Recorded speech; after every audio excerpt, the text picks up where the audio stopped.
بسم اللہ الرحمن الرحیم۔ السلام علیکم ورحمۃ اللہ۔ 6 کلاس ہم باب دوم کا سبق نمبر 5 پڑھ رہے ہیں، حج اور اس کی اہمیت، جس کا لیکچر نمبر 1 ہم لے چکے ہیں۔ اب ہم نے اس چیپٹر کا لیکچر نمبر 2 لینا ہے، جس میں ہمارے پاس پیج نمبر 24 ہے۔ پہلے ہم نے پڑھا کہ حج کیا ہے، اس سے مراد کیا ہے، اور جو بیت اللہ شریف کی تعمیر ہے وہ کس نے کی اور اس کے بعد کیا دعا مانگی گئی، یہ سب تفصیلات ہم نے لیکچر نمبر 1 میں لی ہیں۔ اب ہم نے حج کی اہمیت و فضیلت پڑھنا ہے۔ حج مسلمانوں کا عظیم دینی اجتماع ہے، یہ ایک عالمگیر اور جامع عبادت ہے۔ حج مسلمانوں کا کیسے عظیم دینی اجتماع ہے کہ دنیا بھر کے جو مسلمان ہیں وہ وہاں پہ اکٹھے ہوتے ہیں، اس وجہ سے اس کو عظیم دینی اجتماع کہا جاتا ہے۔ یہ ایک عالمگیر اور جامع عبادت ہے، یعنی کہ تمام عبادتوں کی روح حج میں شامل ہوتی ہے۔ ہر سال دنیا بھر کے لاکھوں مسلمان ایک مرکز یعنی کہ بیت اللہ شریف میں جمع ہوتے ہیں اور ایک جیسا لباس زیب تن کر کے فریضہ حج ادا کرتے ہیں۔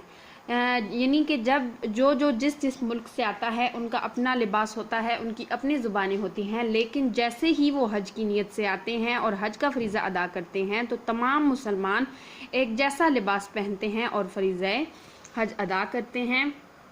حج کی ادائیگی ہر عاقل بالغ صاحب استطاعت مسلمان مرد عورت پر فرض ہے، یعنی کہ حج صرف اس شخص پر فرض ہوتا ہے جو صاحب استطاعت ہو، یعنی کہ اتنا مال رکھتا ہو کہ وہ حج کر سکتا ہے۔ ارشاد باری تعالیٰ ہے وَلِلَّهِ عَلَى النَّاسِ حِجُّ الْبَيْتِ مَنِ اسْتَطَاعَ إِلَيْهِ سَبِيلًا۔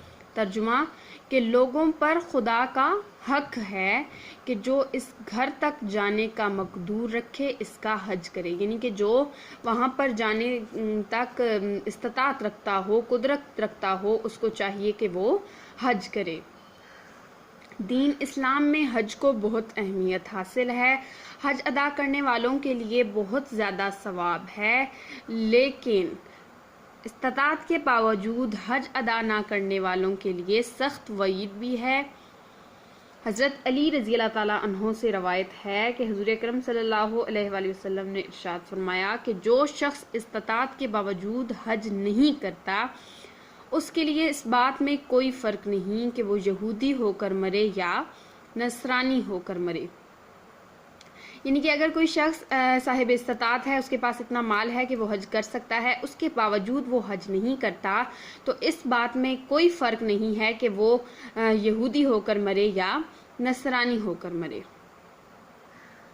حج مسلمانوں میں روحانی پاکیزگی حاصل کرنے، زندگی بھر کے گناہ بخشوانے، آئندہ گناہوں سے بچنے اور باہمی اتحاد اور نظم و ضبط پیدا کرنے کا بے مثال ذریعہ ہے۔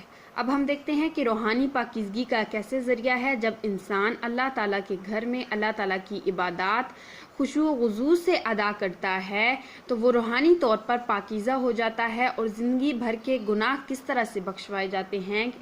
فرمان نبوی ہے کہ اگر کوئی شخص حج کے دوران فضول باتوں سے اور گناہوں سے محفوظ رہا اور اس نے سچے دل سے حج ادا کیا تو وہ اس طرح سے پاک ہو جاتا ہے جس طرح وہ جس دن پیدا ہوا تھا وہ گناہوں سے پاک تھا، اس طرح وہ حج کے بعد بھی پاک ہو جاتا ہے۔ اس طرح زندگی بھر کے گناہ بخش دیے جاتے ہیں۔ آئندہ گناہوں سے بچنے، یعنی کہ اللہ تعالیٰ کی بارگاہ میں پیش ہونے پر جو عہد کیا جاتا ہے کہ آئندہ میں گناہ نہیں کروں گا، اس عہد کا موقع بھی فراہم کرتا ہے حج، اور باہمی اتحاد کا، یعنی کہ تمام مسلمانوں کے ساتھ جو اتحاد کا منظر ہمیں نظر آتا ہے وہ باہمی اتحاد اور نظم و ضبط پیدا کرنے کا بھی حج جو ہے وہ بے مثال ذریعہ ہے۔ یہ اللہ تعالیٰ کی خوشنودی اور اس کے گھر میں حاضر ہو کر اللہ تعالیٰ کی بندگی کا بہترین موقع جو ہے وہ فراہم کرتا ہے۔